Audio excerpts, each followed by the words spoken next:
the prophet of truth. The prophet of truth is a prophet that God has chosen to speak specifically about a revelation.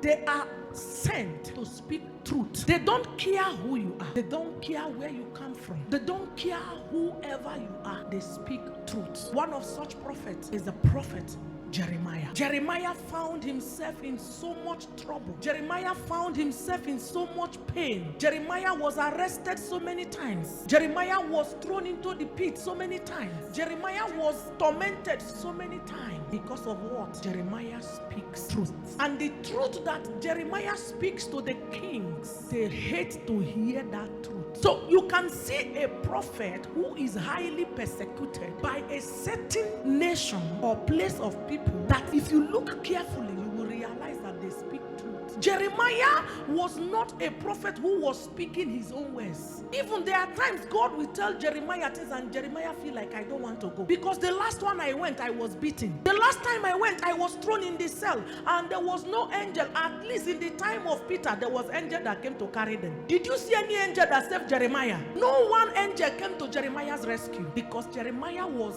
sent to serve the truth to the ear of those who might not want to hear the truth. Because the Bible says, until you hear the truth, Jesus will not come. You need to know that there is Christ so that you will choose either to serve him or to refuse. But the truth must be given to you through a prophet. Majorly, if you look at many places, you see that prophets are very controversial because each prophet has their truth. I will not go too deep on this, but know that there are prophets. They might never have a church. They might never have a church. They might never have a congregation, but they walk as the truth prophets. These are prophets that God can use to guide other prophets. They can be used as counselors to counsel other prophets, to know the true doctrines of God. They are designed to help them to shaping their understanding, to interpret the meaning of the word of God. Theology, we call it exegesis, to get the science of the meaning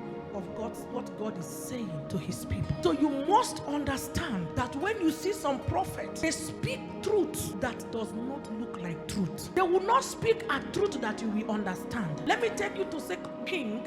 Okay, I'm not going to read it because I really want to teach you to understand, but I'm going to give you the story of Elisha in the land of Israel, and there was famine. This famine was too much that people began to eat their children. People began to eat their own children, and yet there was a prophet who chose to be silent until he was consulted by the king, and the king decreed upon him and said, today I will cut off your head. How can you be alive and you are here and this is happening? And the king went with his people, maybe his bodyguards, all the men who goes with him. And the king was furious. In the midst of that furiousness, Elisha looked up to the king and said, by this time tomorrow. You know, that is a truth that does not look like a truth. That is why the man who was in charge of bringing food and supplying food to the people said, it is impossible. Because even if we order this food from any other place, it won't arrive by tomorrow. So there was no way this declaration you have made as a prophet will come to pass. You have lied for sure. It won't happen. And the prophet said, it's okay. You will see it, but you will not partake of it. Because he didn't understand that that man was a prophet that speaks to what has been stirred by heaven. He looked into the archive of God and said, God, what will I do for these people? And God said, tell them that by this time tomorrow, because God has already prepared the feet of lepers. The lepers were already in position to go and disturb the Assyrians so that they will run away and God's name will be glorified. Are you understanding? And God did it according to his own will. And it came to pass that they had more than enough. That is a truth that you can never be able to believe. It takes a prophet with such mandate to speak it and it becomes a reality. Praise be to Jesus. Another truth, you saw Isaiah went to Ezekiah and told Ezekiah that the Lord has sent me to you to tell you this truth, that your house is scattered and you are not doing things in a proper way. And God has said, put your house together. Put your house together. together because you are going to die.